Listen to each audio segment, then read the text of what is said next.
Hello, story friends. Ms. Lizzie from the Hedberg Public Library here today with Flat Mosey because it's National Library Week and we are bringing the library to your place. I'm here today with Yoga Story Play. We're going to do some story stretches together, and then I'll tell you a story, and I'll finish by giving you some suggestions for doing some creative play with the story at home. So let's get started. First thing you need to do is get up on your feet and find yourself a space where you have enough room around you that you will not knock into anybody or anything. So just swing your arms around a bit, find that space, flop them back and forth, and come to center. Plant your feet on the ground. Feel your feet just digging their roots into the ground, into the earth. Bring your shoulders up towards your ears. Pull them back like wings on your back and down again. One more time. Up towards your ears, back like wings and down. Reach up tall like a mountain, tall as you can get. In fact, get on your tippy toes, so tall that your fingertips are in the clouds. Tickle those clouds until they start to rain, and the rain comes down. Bend down as you bring the rain all the way to the ground. Come up halfway. Look around. Is it still raining? I think it might be stopping. Let's go all the way down again. And let's bring out the sun. Sweep your hands up and have those fingertips meet at the top like the sunshine. Here comes the sun. See those beautiful, bright, shining smiles on the sun's face. And bring those rays of the sun all the way down to your side. Now we have several animals in the story that I'm going to tell you. So we're going to do some story stretches with some animals. So get on your hands and knees on the floor like that. And we're going to do cat, cow. So when we do cow, our belly comes down, our head comes up, and what does a cow say? Moo. And when we do cat, our chin comes down under and our back comes up like a Halloween cat. Meow. Moo. Meow. Moo.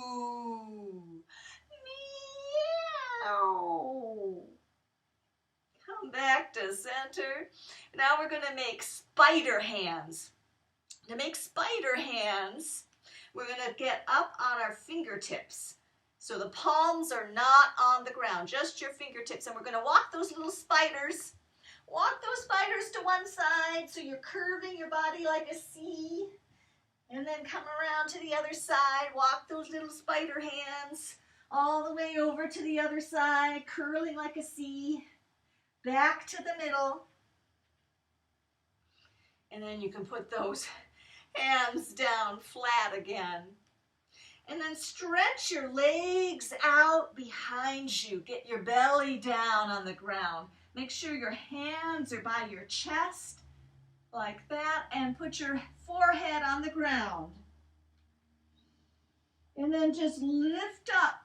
Just the beginning, your top of your head and your chest, the beginning of your chest, like a cobra or a python or snake of some sort, and then down again. And we come up with hiss like a snake, and down, and hiss, and down. Once again, hiss. And as we go down this time, we're going to get back up onto our knees and bring your knees forward so you can sit on them.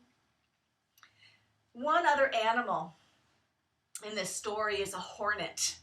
So to do the hornet, we're going to do a breathing or sound exercise of yoga that also helps clear your head when you have just really busy thoughts in it.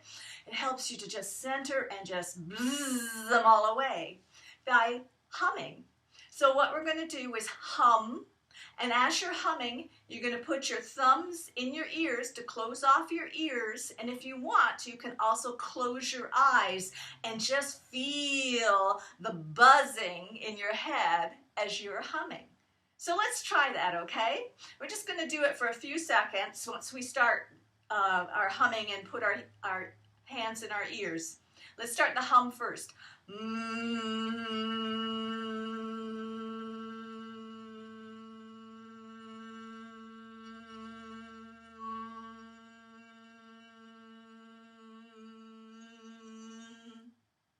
Did your head feel like it was just full of bees or hornets buzzing around in there? Clears the head all out. All right, I think we're ready for a story. Are you ready? Let's get ready. Sitting back down. You can stay on your knees if that's comfortable, or come to a crisscross applesauce. Now this story is one of my favorite stories because it's a story about stories, which seemed perfect for National Library Week. This is a story from West Africa, and it's a story about Anansi the spider. Now, Anansi has a lot of stories about him. And sometimes Anansi's a spider in the stories, and sometimes Anansi is a man in the stories, but he is always a trickster. And what that means is that he is selfish and greedy, and he's always trying to trick people. But sometimes he managed to do some pretty good things too. And this is one of those stories. This is Anansi and the Box of Stories. One day, Anansi heard that Nyame, the sky god, had a box of stories that had all the stories in the world in it. Oh, Anansi wanted that box. So he spun a thread and he went all the way up to the heavens. And he told Nyame, I will do anything. I will pay anything for the box of stories. Please, please, may I have it? Oh,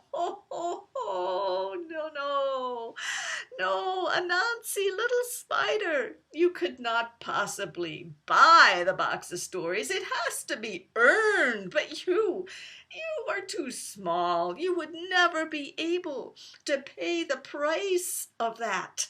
You would not be able to earn it. You're too small. What's the price? What do I have to do? Well, if you could do it, you would have to bring me the 3 fiercest creatures from the forest. You would have to bring me Onini, the python, Ozebo, the leopard, and Maboro, the hornet. If, and only then, you were able to bring me all 3 creatures, well then, you will have earned the box of stories, but you cannot do it, Anansi. Undeterred, Anansi said, I will be back. And he spun his thread back down to the earth. Well, now he had no idea how he was going to get the Onini, the python, Ozebo, the leopard, Maboro, the hornet. But he had a very clever wife. And so he went to where his wife, Aso, was busy spinning her web. Aso, I must get Onini, the python, and take him to Nyame. So she did not even look up from the web she was spinning. Cut a vine, she said. Ah, enough. I understand, said Anansi. And Anansi went out and he cut a nice long vine. And then he took that vine and he started to walk through the forest, arguing loudly with himself, saying, "Oh, no, this vine is much longer than he is. No, I'm sure he is longer than the vine. No, longer, shorter. He was making such a ruckus that he woke up Onini, the python, who was curled up on a rock, sleeping in the sun. Anansi, why are you making so much noise? Oh, Onini, I didn't see you there. Well, as it happens, you're just the person I was looking for. Because you see, I've been having this argument with my wife.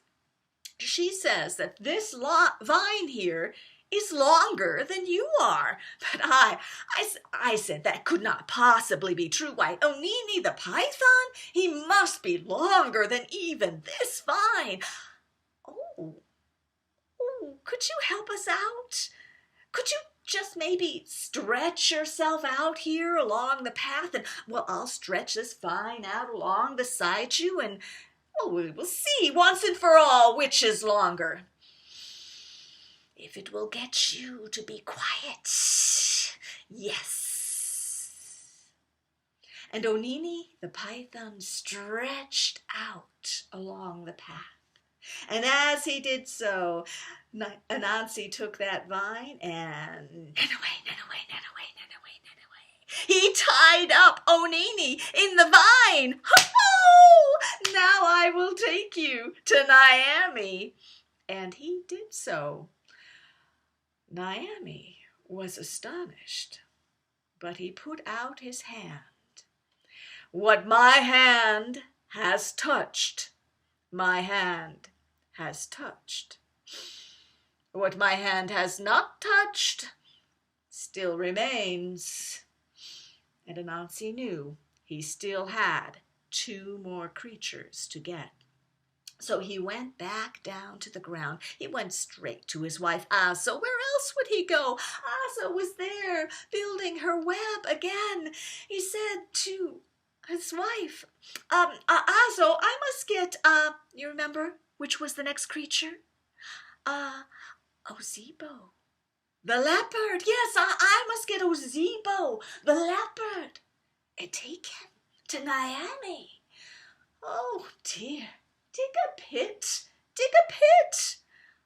Enough, I understand. And so Anansi, he got a shovel. He went out into the forest. He went to the path that Ozebo the leopard always took every afternoon to go down to the lake and drink water. Anansi dug a great pit right in the middle of the path that Ozebo always took. And then he covered it up with branches and leaves so no one would ever know it was there. And then he hid himself behind the bushes. Well, before long, Ozebo, the leopard, started coming down the path. And he was not expecting there to be a hole, so he fell into it. Meow! Well, at once, Anansi came from behind that bush. Ozebo, what has happened to you? What are you doing down there? Oh, Anansi, I'm so glad to see you. Please help me get a branch. Help me get out of here. I fell in. This hole wasn't here yesterday. Oh, I don't think I could do that. Well, Ozebo, you are such a fierce creature. Well, if I were to help you get out of that hole, well, then you might just eat me up. Anansi, Anansi, I would never do that. I would never do that. That would be paying kindness with unkindness. Please, just get a branch, get a branch, and help me out. Oh, very well. And Anansi got a branch, and he got it close to Ozebo, and Ozebo started up the branch, but then Anansi reached behind him for another branch, and was the sound of Anansi knocking Ozebo on the head. Oh, now I will take you to Naomi. And he did so. Ozebo was still disoriented as Naomi put his hand out on his head.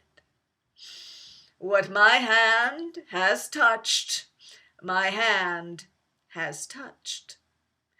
What my hand has not touched, however, still remains. And Anansi knew he still had one more creature to get. Do you remember which one that was? Maboro, the hornet. So he spun his thread down to the earth, and where did he go? Yes, to his wife, Aso. Aso, he said, Aso, I must get Maboro, the hornet, and take him to Naomi. Aso was busy with her web, she said, without even really looking up. Oh, Anansi, get a calabash, get a calabash. Enough, I understand.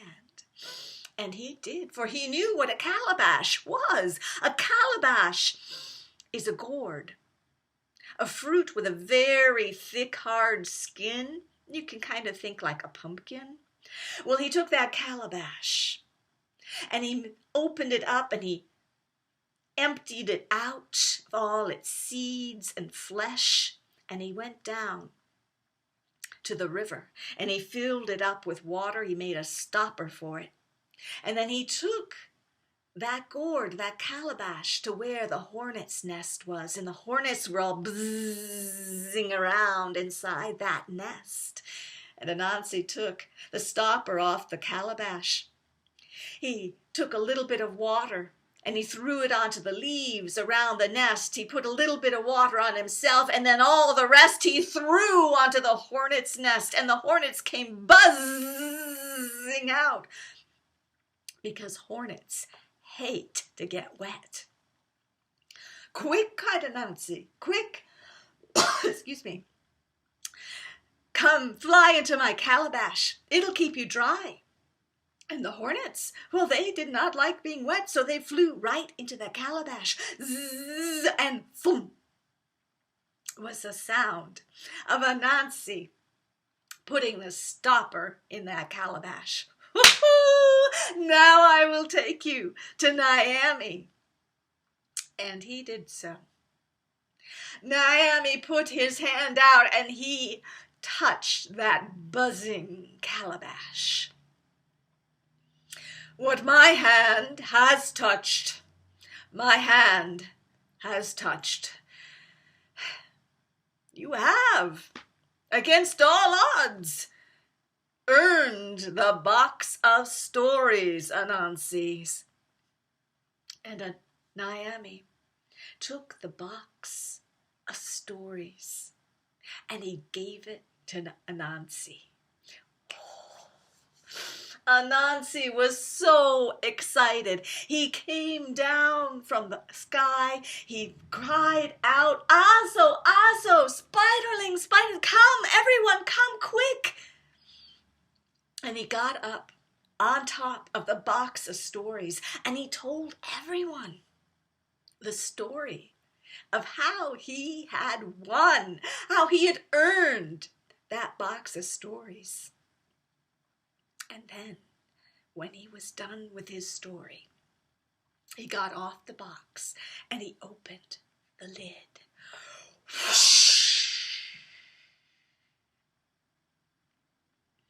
Was the sound of all the stories in the world flying out of that box.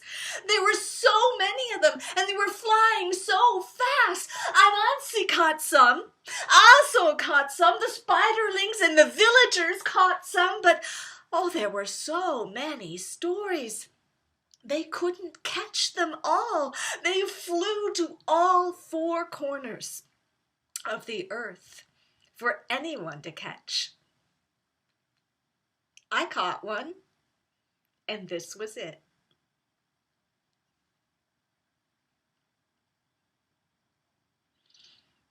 Anansi and the Box of Stories is a wonderful story to play with at home.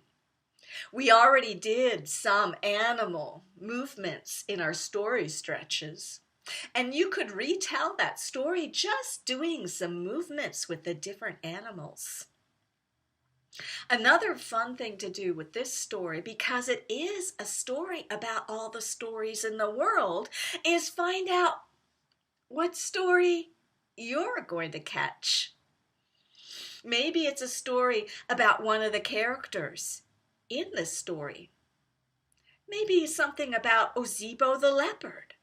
Why does he always go down that same path to drink the water? Why is Onini the python so easily tricked by Anansi to stretching himself out? Is it because he is so proud of how long he is? Maybe there's a story there. Or maybe there's another story altogether. Something that you make up from your own head, or something that maybe happened to you. What story did you catch? Why don't you tell it to someone else or write it down? And thank Anansi for all of those stories. Thanks for joining me today for Yoga Story Play. I'll see you next time. Bye.